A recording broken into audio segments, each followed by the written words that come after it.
Class వాళ్ళకి ఎన్నో ఇబ్బందులు ఉన్నాయి. వాళ్ళకి కింద ఏ పథకాలు అందాయి అండ్ ధనవంతుడిగా డబ్బు ఎక్కువ లేక ట్యాక్స్లో ఎక్కువ కడుతుండ్రు.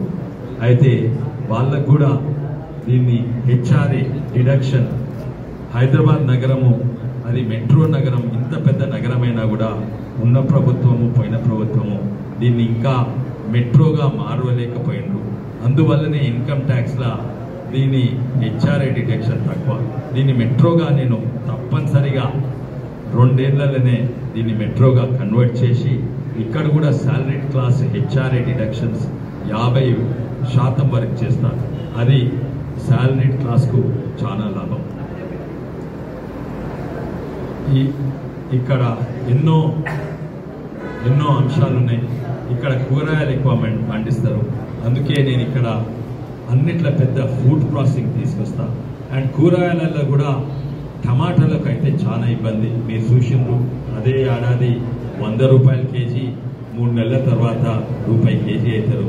100 రూపాయల కేజీ ఉన్నప్పుడు కొంతమంది రైతులు కోట్లాది సంపాదిస్తారు. కానీ ఎంతోమంది 100 రూపాయలు నేను పెడితే పంట వచ్చే వరకు ఆ రూపాయి వరకు వాళ్ళ పంటనే కాక వాళ్ళ జీవితాలు కూడా నాశనమైతాయి. అవి కాకుండా నేను ఎన్నో ప్రోగ్రాంలు మొదలు పెట్టినాను. అవి పార్ట్లీ సక్సెస్ఫుల్. నేను అది మొత్తము సక్సెస్ఫుల్. నేను ఉన్నప్పుడే ప్రత్యేకంగా టమాటా రైతులకు అది తప్పనిసరి చేస్తాను. ఇంకోటి, ఇది ఎత్తైన ప్రాంతం.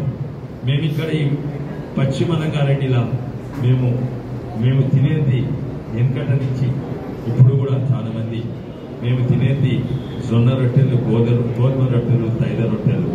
కానీ ఇక్కడ జొన్నలు, తైదలు తక్కువైతున్నాయి. ఎవరు పెడతలేదు. ఎందుకంటే అవి హెల్త్ కూడా మంచిది. ఎందుకంటే దానికి గిట్టుబాటు ధర వస్తలేదు. దాని ఎంఎస్పిని నేను పెంచుతా. మళ్ళీ ఇది ఈ ప్రాంతానికి ఎక్కువ కొర్రలు, సజ్జలు ఇవన్నీ మెట్ట పంటలు అంటే వానతో పెరిగే, సాగునీరు లేకుండా పెరిగే పంటలకు అది గిట్టుబాటు ధర కంటే ఇంకెక్కువ ప్రాఫిట్ అయ్యేటట్టు నేను తప్పనిసరిగా చేస్తాను. దీనికి మోడీ గారు కూడా గ్రహించి మిల్లెట్స్ అని ప్రపంచవ్యాప్తంగా ఇప్పుడు పాపులర్ అవుతుంది. దాంట్లో చేవెళ్ళ రైతుల పాత్ర ఎక్కువ అయ్యేటట్టు నేను తప్పనిసరి చేస్తాను.